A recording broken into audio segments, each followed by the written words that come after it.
आज हम UGC net पाठ्यक्रम के अंतर्गत जो कहानी है ईदगाह उसे पढ़ेंगे। इसको लिखा है मुंशी प्रेमचंद जी ने।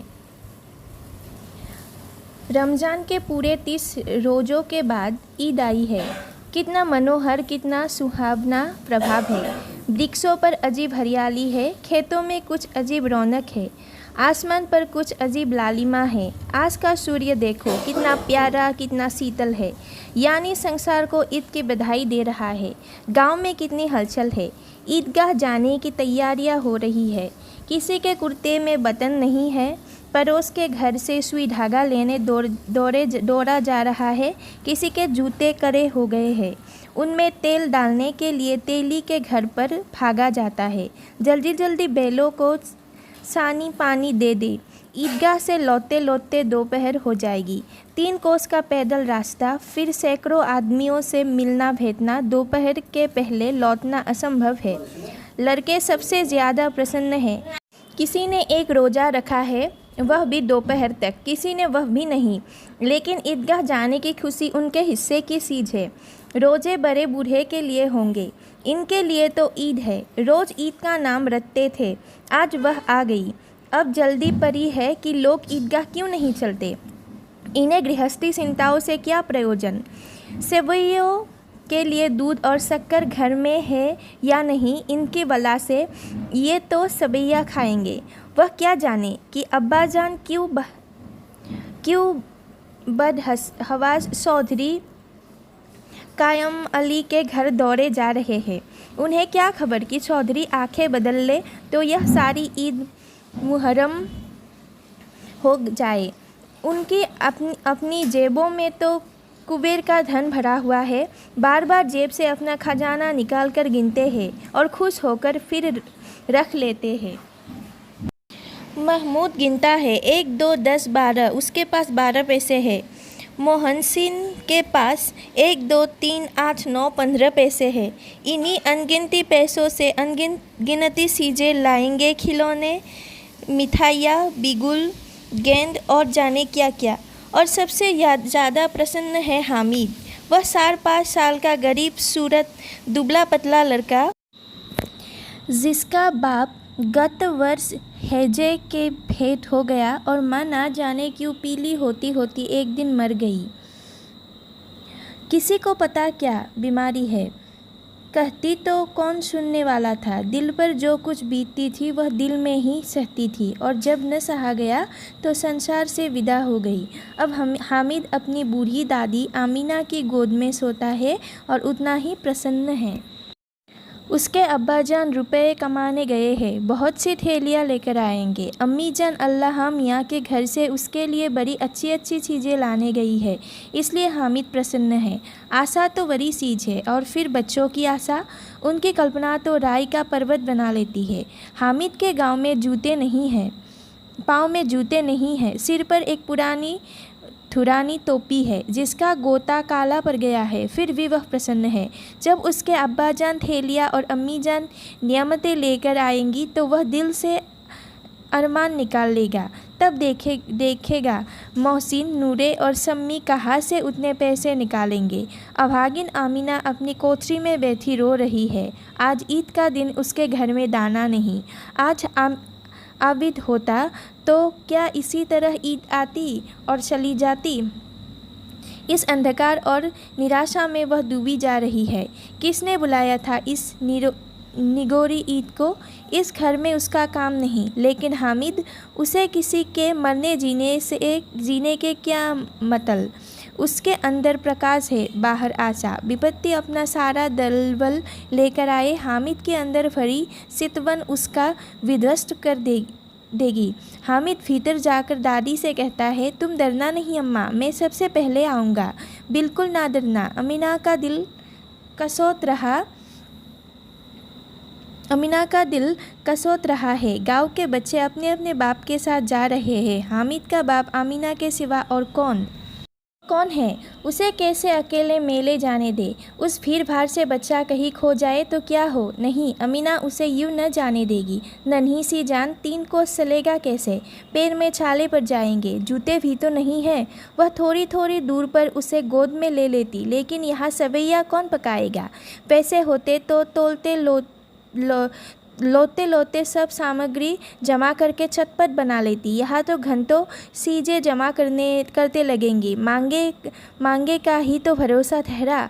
उस दिन फहीमन के कपड़े सिले थे, 8 आने पैसे मिले थे। उस अठन्नी को ईमान की तरह बचाती चली आती थी इसी ईद के लिए, लेकिन कल ग्वालन सिर पर सवार हो गई तो क्या करती। हामिद के लिए कुछ नहीं है तो 2 पैसे का दूध तो चाहिए ही। अब तो कुल 2 आने पैसे बच रहे हैं।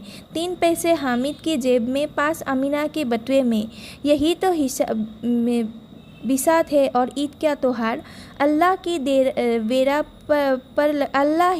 बेड़ा पार लगाए। थोबन और नाइन और मेहतरानी और सूरी हारिन सभी तो आएंगी। सभी को सवैया चाहिए और थोड़ी किसी को आंखें नहीं लगता। किस से मुँह चुराएगी, और मुँह क्यों चुराए। साल भर का त्योहार है, ज़िंदगी खैरियत से रहे, उनकी तकदीर भी तो उसी के साथ है। बच्चे को खुदा सलामत रखे। ये दिन भी कट जाएंगे। गांव से मेला चला और बच्चों के साथ हामिद भी जा रहा था। कभी सबके सब दौड़कर आगे निकल जाते, फिर किसी पेड़ के नीचे खड़े होकर 60 बालों का इंतज़ार करते। यह लोग क्यों इतना धीरे धीरे चल रहे हैं। हामिद के पैरों में तो जैसे पर लग गए थे। वह कभी थक सकता है। शहर का दामन आ गया। सड़क के दोनों ओर अमीरों के बगीचे हैं। पक्की सारदीवारी बनी हुई है। पेड़ों में आम और लीचियाँ लगी हुई है। कभी कभी कोई लड़का ककड़ी उठाकर आम पर निशान लगाता है। माली अंदर से गाली देता हुआ निकलता है। लड़के वहाँ से एक फलंग पर है, खूब हंस रहे हैं। मालिक को कैसा उल्लू बनाया है। बड़ी बड़ी इमारतें आने लगी। यह अदालत है, यह कॉलेज है, यह क्लब घर है। इतने बड़े कॉलेज में कितने लड़के पढ़ते होंगे। सब लड़के नहीं हैं जी, बड़े बड़े आदमी हैं। सच, उनकी बड़ी बड़ी मूंछें हैं। इतने बड़े हो गए, अभी तक पढ़ते जाते हैं। न जाने कब तक पढ़ेंगे और क्या करेंगे इतना पढ़कर। हामिद के मदरसे में तो 3 बड़े बड़े लड़के हैं, बिल्कुल 3 कौड़ी के, जोर मार खाते हैं, काम से जी छुड़ाने वाले। इस जगह भी उसी तरह के लोग होंगे और क्या। क्लब घर में जादू होता है, सुना है। यहाँ मुर्दों की खोपड़ियाँ दौड़ती है और बड़े बड़े तमाशे होते हैं, पर किसी को अंदर नहीं जाने देते। और वहाँ शाम को साहब लोग खेलते हैं, बड़े बड़े आदमी खेलते हैं, मूंछों दाढ़ी वाले। और मैं भी खेलती है। सच, हमारी अम्मा को यह दे दो, क्या नाम है, बैट तो उसे पकड़ ही न सके, घुमाते ही लुढ़क जाए। महमूद ने कहा। हमारी अम्मी जान का तो हाथ कांपने लगे। अल्लाह कसम। मोहसिन बोले, चलो, मनो आता पीछ डालती है, जरा सा बैट पकड़ लेती तो हाथ कांपने लगेंगे। सैकड़ों घड़े पानी रोज निकालती है। 5 घड़े तो तेरी भैंस पी जाती है। किसी मैम को एक घड़ा पानी भरना पड़े तो आँखों तक अंधेरी आ जाए। महमूद, लेकिन दौड़ती तो नहीं, उछल कूद तो नहीं सकती। मोहसिन, हाँ, उछल कूद तो नहीं सकती, लेकिन उस दिन मेरी गाय खुल गई थी और चौधरी के खेत में जा पड़ी थी। अम्मा इतना तेज दौड़ी कि मैं उन्हें ना पा सका। सच। आगे चले। हलवाइयों की दुकानें शुरू हुई। आज खूब सजी हुई थी। इतनी मिठाइयाँ कौन खाता। देखो ना, एक एक दुकान पर मनो होगी। सुना है रात को जिन्नत आकर खरीद ले जाते हैं। अब्बा कहते थे कि आधी रात को एक आदमी हर दुकान पर जाता है और जितना माल बचा होता है सब तुलवा लेता है और सचमुच के रुपए देता है। बिल्कुल ऐसे ही रुपए। हामिद को यकीन न आया। ऐसे रुपए जिन्नात को कहाँ से मिल जाएंगी। मोहसिन ने कहा, जिन्नात को रुपए की क्या कमी, जिस खजाने में चाहे चले जाए, लोहे के दरवाजे तक उन्हें नहीं रोक सकते जनाब। आप है किस फेर में। हीरे जवाहरात तक उसके पास रहते हैं। जिससे खुश हो गए उन्हें तोकरो जवाहरात दे दिए। अभी यही बैठे हैं, 5 मिनट में कलकत्ता पहुंच जाए। हामिद ने फिर पूछा, जिन्नात बहुत बड़े बड़े होते हैं? मोहसिन, एक एक सिर आसमान के बराबर होती है जी। ज़मीन पर खड़ा हो जाए तो उसका सिर आसमान से जा लगे, मगर चाहे तो एक लोटे में घुस जाए। हामिद, लोग उन्हें कैसे खुश करते होंगे? कोई मुझे यह मंत्र बता दे तो एक जिन्न को खुश कर लूँ। मोहसिन, अब यह तो न जानता, लेकिन चौधरी साहब के काबू में बहुत से जिन्नात हैं। कोई चीज़ छोड़ी जाए, चौधरी साहब उसका पता लगा देंगे और चोर का नाम बता देंगे। जुमराती का बसवा उस दिन खो गया था। 3 दिन हैरान हुए, कहीं न मिला। तब झक मारकर चौधरी के पास गए। चौधरी ने तुरंत बता दिया, मवेशी खाने में है और वही मिला। जिन्नात आकर उन्हें सारे जहान की खबर दे जाते हैं। अब उसकी समझ में आ गया कि चौधरी के पास क्यों इतना धन है और क्यों उनका इतना सम्मान है। आगे चले, यह पुलिस लाइन है, यही सब कांस्टेबल कवायद करते हैं। रेतन फाइफो रात को बेचारे घूम घूम कर पहरा देते हैं, नहीं चोरियाँ हो जाए। मोहसिन ने प्रतिवाद किया, यह कांस्टेबल पहरा देते हैं, तभी तुम बहुत जानते हो। अब अजी हजरत, यह चोरी करते हैं। शहर के जितने चोर डाकू हैं, सब इनसे मोहल्ले में जाकर जागते रहो पुकारते हैं, तभी इन लोगों के पास इतने रुपए आते हैं। मेरे मामू एक थाने में कांस्टेबल है, बरस रुपया महीना पाते हैं, लेकिन 50 रुपये घर भेजते हैं। अल्लाह कसम, मैंने एक बार पूछा था कि मामू आप इतने रुपए कहाँ से पाते हैं? हंसकर कहने लगे, बेटा अल्लाह देता है। फिर आप ही बोले, हम लोग चाहे तो एक दिन में लाखों मार लाए, हम तो इतना ही लेते हैं जिसमें अपनी बदनामी ना हो और नौकरी ना चली जाए। हामिद ने पूछा, यह लोग चोरी करवाते हैं तो क्यों इन्हें पकड़ता नहीं? मोहसिन उसकी नादानी पर दया दिखाकर बोला, अरे पागल, इन्हें कौन पकड़ेगा? पकड़ने वाले तो यह लोग खुद हैं, लेकिन अल्लाह इन्हें सज़ा भी खूब देता है। हराम का माल हराम में जाता है। थोड़े ही दिन हुए, मामू के घर में आग लग गई, सारी लेई पूंजी जल गई, एक बर्तन तक न बचा। कई दिन पैर के नीचे सोए, अल्लाह कसम, पैर के नीचे। फिरन जाने कहाँ से 100 कर्ज लाए तो बर्तन फाड़े आए। हामिद, 100 तो 50 से ज़्यादा होते हैं। कहा 50, कहा 100, 50 एक थैली भर होता है। 100-200 थैलियों में भी न आए। अब बस्ती घनी होने लगी, ईदगाह जाने वाली की टोलियाँ नजर आने लगी, एक से एक फर्कीले वस्त्र पहने हुए, कोई इक्के तांगे पर सवार, कोई मोटर पर, सभी इत्र में बसे, सभी के दिलों में उमंग। ग्रामीणों का यह सोता सा दल अपनी विपन्नता से बेखबर संतोष और धैर्य में मगन चला जा रहा था। बच्चों के नगर की सभी चीज़ें अनोखी थी। जिस चीज़ की और ताकते ही रह जाते और पीछे से अण की आवाज़ होने पर भी न सेते। हामिद तो मोटर के नीचे जाते जाते बसा। सहसा ईदगाह नजर आई। ऊपर इमली के घने वृक्षों की छाया है, नाचे पक्का फर्श है जिस पर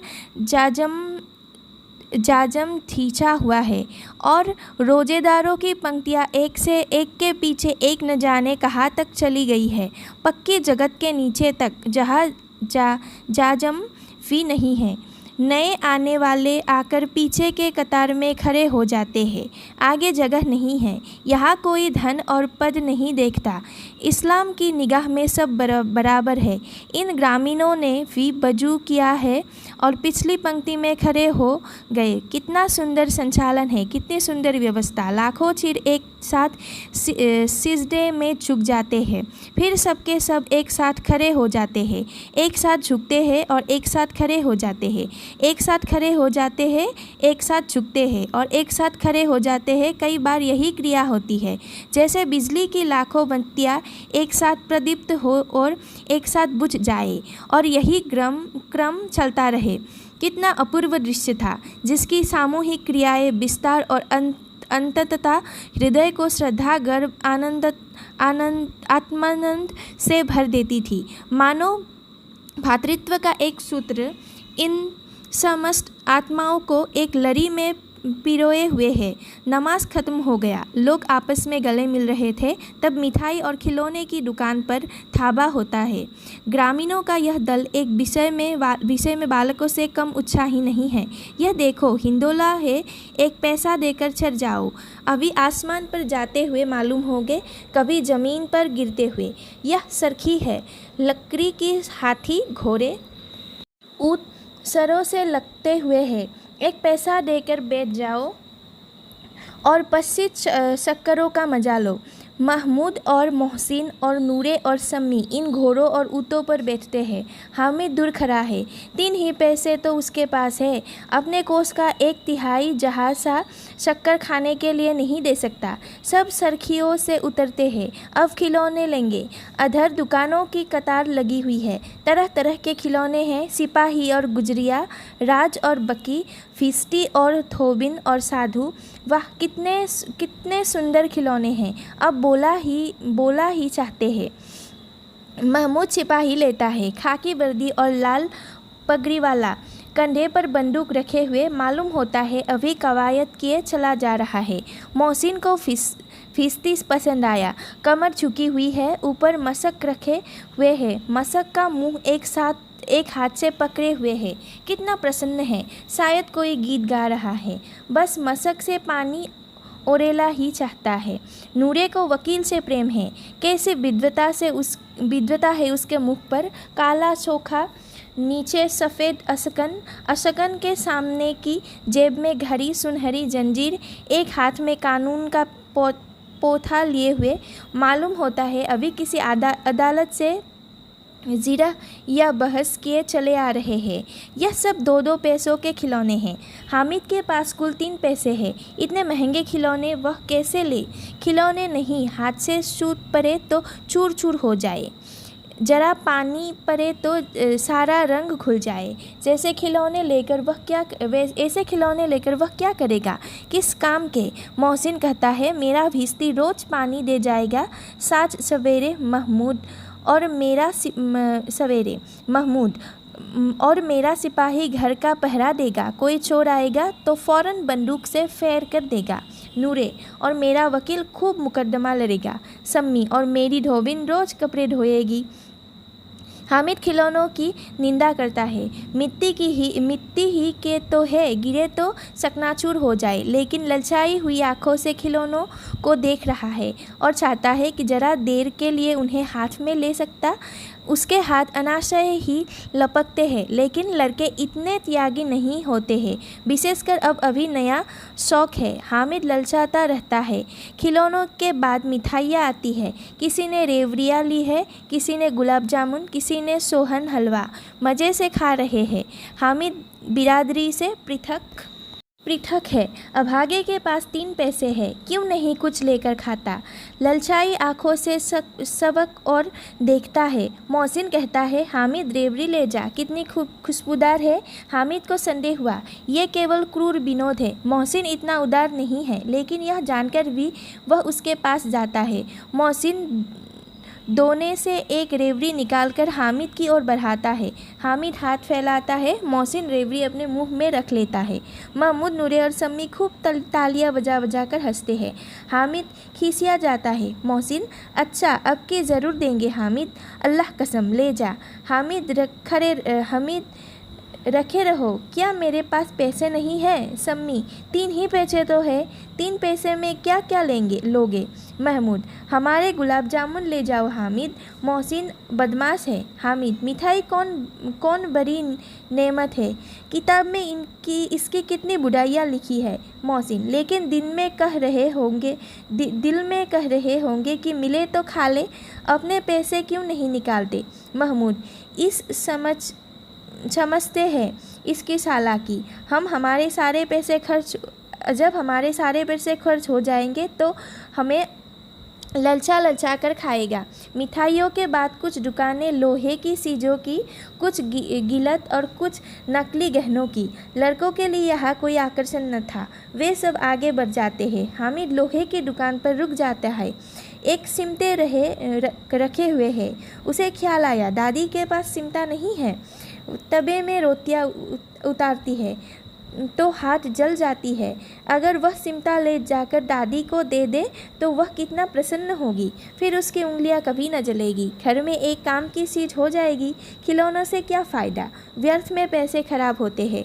जरा देर ही तो खुशी होती है, फिर तो खिलौनों को कोई आँख उठाकर नहीं देखता। यह तो घर पहुँचते पहुँचते टूट फूट बराबर हो जाएंगे। सिमटा कितने काम की चीज़ है। रोटियां तवे से उतार लो, चूल्हे में छेक लो। कहीं आग मांगने आए तो छत पर चूल्हे से आग निकलकर उसे दे दो। अम्मा बेचारी को कहाँ फुर्सत है कि बाजार आए और इतने पैसे ही कहाँ मिलते हैं। रोज़ हाथ जला लेती है। हामिद के साथ ही आगे बढ़ गए हैं।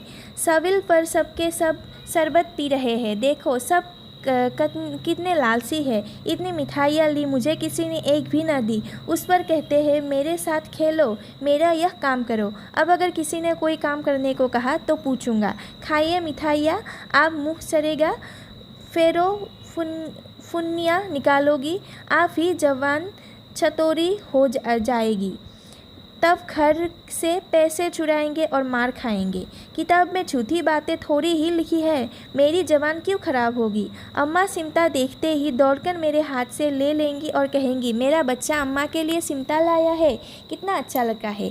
इन लोगों के खिलौने पर कौन इन्हें दुआएं देगा। बड़ों का दुआएं सीधे अल्लाह के दरबार में पहुँचती है और तुरंत सुनी जाती है। मैं भी इनसे मिजाज क्यों सहूँ।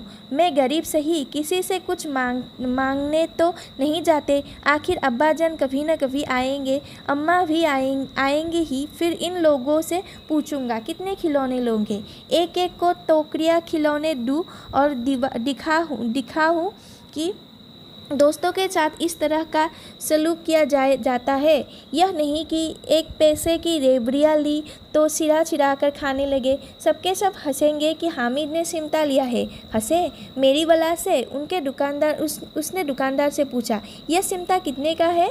दुकानदार ने उसकी ओर देखा और कई आदमी साथ न देखकर कहा, तुम्हारे काम का नहीं है जी। बिकाऊ है कि नहीं। बिकाऊ क्यों नहीं है और यहाँ क्यों लाए हैं, तो बताते क्यों नहीं कि पैसे का है। 6 पैसे लगेंगे। हामिद का दिल बैठ गया। ठीक 5 पैसे लगेंगे, लेना हो लो, नहीं चलते बनो। हामिद ने कलेजा मजबूत करके कहा, 3 पैसे लोगे। यह कहता हुआ वह आगे बढ़ गया कि दुकानदार की खुर्रियाँ न सुने। लेकिन दुकानदार ने खुर्रियाँ नहीं दी, बुलाकर सिमटा दे दिया। हामिद ने उसे एक तरह कंधे पर रखा मानो बंदूक है और शान से अकड़ता हुआ संगियों के पास आया। जरा सुने, सबके सब क्या क्या आलोचनाएं करते हैं। मौसी ने हंसकर कहा, यह सिमटा क्यों लाया पागल, इसे क्या करेगा। हामिद ने सिमटे को ज़मीन पर पटक कर कहा, जरा अपना फिस्ती ज़मीन पर गिरा दो, सारी पसलियाँ चूर चूर हो जाए। बसाकी महमूद बोला, तो यह सिमटा कोई खिलौना है। हामिद, खिलौना क्यों नहीं है, अभी कंधे पर रखा बंदूक हो गई, हाथ में ले लिया फ़कीरों का सिमटा हो गया। चाहूँ तो इससे मंजीरे का काम ले सकता हूँ। एक सिमटा जमा दूँ तो तुम लोगों के सारे खिलौनों की जान निकल जाए। तुम्हारे खिलौने कितने ही जोर लगाए, मेरे सिमटे का बाल भी बांका नहीं कर सकते। मेरा बहादुर शेर है सिमटा। सम्मी ने खजरी ली थी, प्रभावित होकर बोला, मेरी खजरी से बदलोगे, 2 आने की है। हामिद ने खजरी की ओर अपेक्षा से देखा। मेरा सिमटा चाहे तो तुम्हारी खजरी का पेट फाड़ डाले। बस एक चमड़े की छिल्ली लगा दी। दब दब बोलने लगी, जरा सा पानी लग जाए तो ख़त्म हो जाए। मेरा बहादुर सिमटा आग में, पानी में, आंधी में, तूफान में बराबर डटा खड़ा रहेगा। सिमटे ने सभी को मोहित कर लिया। अब पैसे किसके पास धरे हैं, फिर मेले से दूर निकल आए हैं। 9 कब के बज गए। धूप तेज हो रही है, घर पहुंचने की जल्दी हो रही है। बाप से जिद भी करे तो सिमटा नहीं मिल सकता। हामिद है बड़ा चालाक, इसलिए बदमाश ने अपने पैर से बसा रखे थे। अब बालकों के दो दल हो गए हैं। मोहसिन, मोहम्मद, समी, नूरे एक तरफ है, हामिद अकेला दूसरी तरफ। शास्त्रार्थ हो रहा है। समी तो विधर्मी हा गया, दूसरे पक्ष से जा मिला, लेकिन मोहसिन, महमूद और नूरे भी हामिद से एक एक दो दो साल बड़े होने पर भी हामिद के आघातों से आतंकित हो उठे हैं। उसके पास न्याय का बल है और नीति का शक्ति। एक और मिट्टी से, दूसरे और लोहा, जो एक वक्त अपने को फौलाद कर रहा है, वह अजेय है, घातक है। अगर कोई शेर आ जाए, मियाँ फिस्टी के चक्के छूट जाए, जो मियाँ सिपाही मिट्टी की बंदूक छोड़कर भागे, वकील साहब की नानी मर जाए, सोगे में मुँह छिपाकर ज़मीन पर लेट जाए, मगर यह सिमटा, यह बहादुर, यह रुस्तमे हिंद लपक कर शेर की गर्दन पर सवार हो जाएगा और उसकी आंखें निकाल लेगा। मोहसिन ने एरी छोटी का जोर लगाकर कहा, अच्छा पानी तो नहीं भर सकता।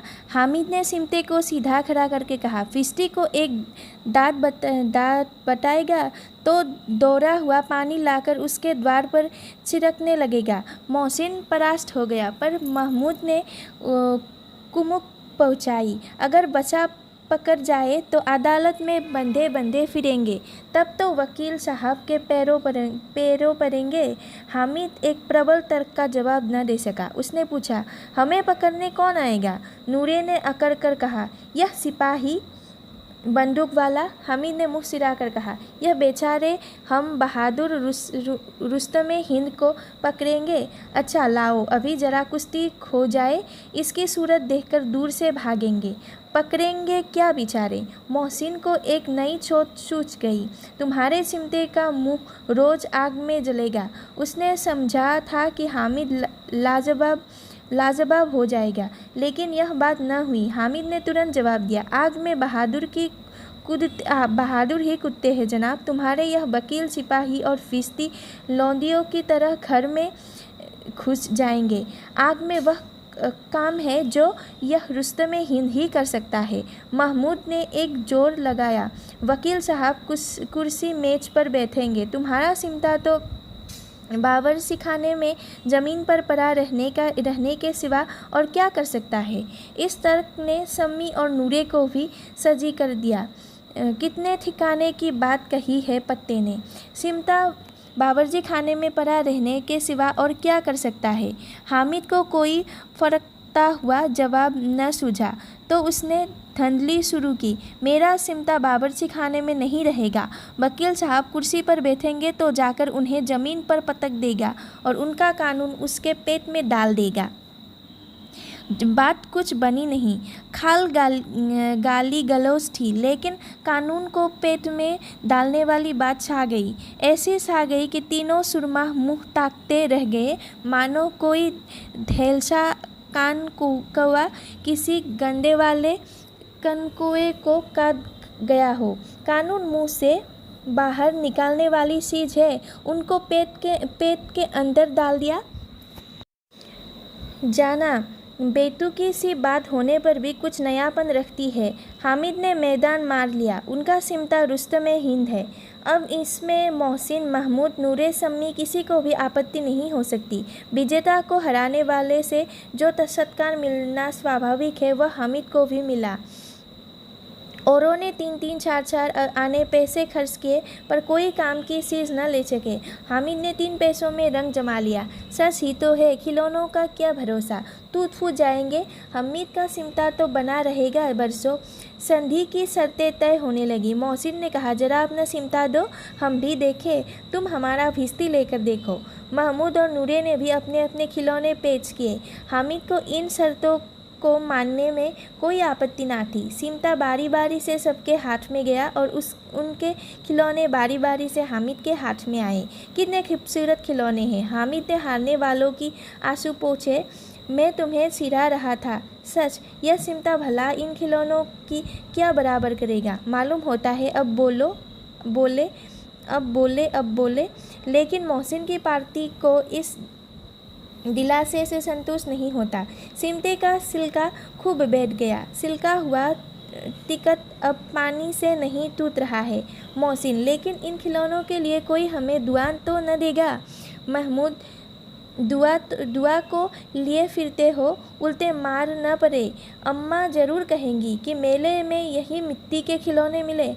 हामिद को स्वीकार करना पड़ा कि खिलौनों को देखकर किसी की माँ इतनी खुश न होगी जितनी दादी सिमटे को देखकर होगी। 3 पैसों ही में तो उसे सब कुछ करना था और उन पैसों के इस उपायों पर पछतावे की बिल्कुल ज़रूरत न थी। फिर अब तो सिमटा रुस्तमे हिंद है और सभी खिलौनों के बादशाह। रास्ते में महमूद को भूख लगी। उसके बाप ने केले खाने को दिए। महमूद ने केवल हामिद को साझी बनाया। उनके अन्य मित्र मुख ताकते रह गए। यह उस सिमटे का प्रसाद था। 11 बजे गांव में हलचल मच गई। मेले वाले आ गए। मोहसिन की छोटी बहन दौड़कर भिश्ती उसके हाथ से छीन लिया और मारे खुशी से जा उछली तो मियाँ भिश्ती नीचे आ पड़ रहे और सुरलोक सिधारे। इस पर भाई बहन में मारपीट हुई। दोनों खूब रोए। उसकी अम्मा यह शोर सुनकर बिगड़ी और दोनों को ऊपर से 2-2 चांटे और लगाए। मियाँ नूरे के वकील का अंत उनके प्रतिष्ठानुकूल इससे ज़्यादा गौरवमय हुआ। वकील ज़मीन पर या ताक पर हो नहीं बैठ सकता। उसकी मर्यादा का विचार तो करना ही होगा। दीवार में खूंटियाँ गाड़ी गई। उन पर लकड़ी का एक पतरा रखा गया। पतरे पर कागज का कालीन बिछाया गया। वकील साहब राजा भोज की भांति सिंहासन पर बिराजे। नूरे ने उन्हें पंखा झलना शुरू किया। अदालतों में खर की तख्तियाँ और बिजली के पंखे रहते हैं, क्या यहाँ मामूली पंखा भी न हो? कानून की गर्मी दिमाग पर चढ़ जाएगी कि नहीं? बांस का पंखा आया और नूरे हवा करने लगे। मालूम नहीं पंखे की हवा से या पंखे की सोच से वकील साहब स्वर्गलोक से मृत्युलोक में आ पड़े और उनका माटी का चोला माटी में मिल गया। फिर बड़े जोर शोर से मातम हुआ और वकील साहब की अस्थि घूरे पर डाल दी गई। अब रहा महमूद का सिपाही। उसे शतपथ गांव का पहरा देने का सर्ज मिल गया। लेकिन पुलिस का सिपाही कोई साधारण व्यक्ति तो नहीं जो अपने पैरों चले वह पालकी पर चलेगा। एक टोकरी आई, उसमें कुछ लाल रंग के फटे पुराने छितरे बिछाए गए जिसमें सिपाही साहब आराम से लेते। नूरे ने यह टोकरी उठाई और अपने द्वार का चक्कर लगाने लगे। उनके दोनों छोटे भाई सिपाही की तरह सोने वाले जागते रहो पुकारते चलते हैं, मगर रात तो अंधेरी होनी चाहिए। नूरे को ठोकर लग जाती है। टोकरी उसके हाथ से छूटकर गिर पड़ती है और मियाँ सिपाही अपनी बंदूक लिए ज़मीन पर आ जाते हैं और उनकी एक टांग में विकार आ जाता है। महमूद को आज ज्ञात हुआ कि वह अच्छा डॉक्टर है। उसको ऐसा मरहम मिला गया कि जिससे वह टूटी टांग को आनन फानन जोड़ सकता है। केवल गुलर का दूध चाहिए। गुलर का दूध आता है, टांग जवाब दे देती है। शल्य क्रिया असफल हुई तब उसकी दूसरी टांग भी तोड़ दी जाती है। अब कम से कम एक जगह आराम से बैठ तो सकता है। एक टांग से तो न चल सकता है न बैठ सकता है। अब वह सिपाही सन्यासी हो गया है। अपनी जगह पर बैठा बैठा पहरा देता है। कभी कभी देवता भी बन जाता है। उसके सिर पर झालरदार साफा खुरस दिया गया है। अब उसका जितना रूपांतर चाहो कर सकते हो। कभी कभी तो उससे बात का काम भी लिया जाता है। अब मियाँ हामिद का हाल सुनिए। अमीना उसकी आवाज़ सुनते ही दौड़ी और उसे गोद में उठाकर प्यार करने लगी। सहसा उसके हाथ में सिमटा देखकर वह चौंकी। यह सिमटा कहाँ था? मैंने मेले से लिया है। के पैसे में 3 पैसे दिए। अमीना ने छाती पीट ली। यह कैसा बेसमझ लड़का है कि दोपहर हुआ कुछ खाया न पिया, लाया क्या सिमटा? सारे मेले में तुझे और कोई चीज़ न मिली जो यह लोहे का सिमटा उठा लाया? हामिद ने अपराधी भाव से कहा। तुम्हारी उंगलियां तवे से जल जाती थी इसलिए मैंने इसे लाया। बुढ़िया का क्रोध तुरंत स्नेह में बदल गया और स्नेह भी वह नहीं जो प्रागल्भ होता है। और अपनी सारी कसक शब्दों से बिखेर देता है। यह मुख स्नेह था, खूब ठोस, रस और स्वाद से भरा हुआ। बच्चे में कितना व्यंग, कितना सद्भाव और कितना विवेक है। दूसरों को खिलौने लेते और मिठाई खाते देखकर इसका मन कितना ललचाया होगा। इतना जब इससे हुआ कैसे? वहाँ भी इसे अपनी बुढ़िया दादी की याद बनी रही। आमीना का मन गदगद हो गया। और अब एक बड़ी विचित्र बात हुई, हामिद के इस सिमटे से भी विचित्र। बच्चे हामिद ने बूढ़े हामिद का पार्ट खेला था। बुढ़िया आमीना बालिका आमीना बन गई थी। वह रोने लगी, दामन फैलाकर हामिद को दुआएं देती जाती थी और आंसू की बड़ी बड़ी बूंदें गिराती जाती थी। हामिद इसका रहस्य क्या समझता? यहीं पे यह कहानी समाप्त होती है। आप लोग बताइएगा आप लोगों को कहानी कैसा लगा। और अब हम परीक्षा के दृष्टिकोण से जो भी महत्वपूर्ण प्रश्न है उनकी आलोचना करेंगे। पहला प्रश्न है, हामिद की दादी का नाम क्या था? हामिद की दादी का नाम था आमीना। हामिद की दादी का नाम था आमीना। हमने जो पाठ में पढ़ा कि हामिद की दादी का नाम था अमीना। उसके बाद आता है, हामिद कितने साल का था? हामिद 4-5 साल का था। हामिद 4-5 साल का था। क्वेश्चन नंबर 3, हामिद के साथ ईदगाह में और कौन कौन गया था? हामिद के साथ ईदगाह में मोहसिन, नूरे, सम्मी और महमूद गया था। मोहसिन, नूरे, सम्मी और महमूद। मोहसिन के पास कितने पैसे थे? मोहसिन के पास 15 पैसे थे। मोहसिन के पास कितने पैसे थे? 15 पैसे। महमूद के पास कितने पैसे थे? महमूद के पास 12 पैसे थे। महमूद के पास 12 पैसे थे। लड़कों ने दुकान से क्या क्या चीज़ें खरीदे? महमूद ने खरीदी सिपाही, मोहसिन ने भिश्ती, नूरे ने वकील और सम्मी ने धोबिन। लड़कों ने दुकान से ये खिलौने खरीदे। हामिद ने क्या खरीदा? हामिद ने एक सिमटा खरीदा। वो सिमटा किसके लिए था? उसके दादी के लिए। उसके दादी के हाथ जब वो रोटी बनाती थी तो उसके हाथ जल जाती थी, इसलिए दादी के लिए उसने सिमटा खरीदा। हामिद ने किसके लिए सिमटा खरीदा? हामिद ने दादी आमीना के लिए सिमटा खरीदा। हामिद ने दादी अमीना के लिए सिमटा खरीदा। सारे मेले में तुझे और कोई चीज़ न मिली जो यह लोहे का सिमटा उठा लाया? किसने किससे कहा? अमीना ने हामिद से कहा। किसने किससे कहा? अमीना ने हामिद से कहा। तुम्हारी उंगलियां तवे में जल जाती थी इसलिए मैंने इसे लाया। किसने किससे कहा? हामिद ने अमीना से कहा। तो यहाँ पर यह वीडियो समाप्त होता है। अगर आप लोगों को वीडियो अच्छा लगा हो तो लाइक कीजिए, कमेंट कीजिए और मेरे चैनल को सब्सक्राइब कीजिए। धन्यवाद।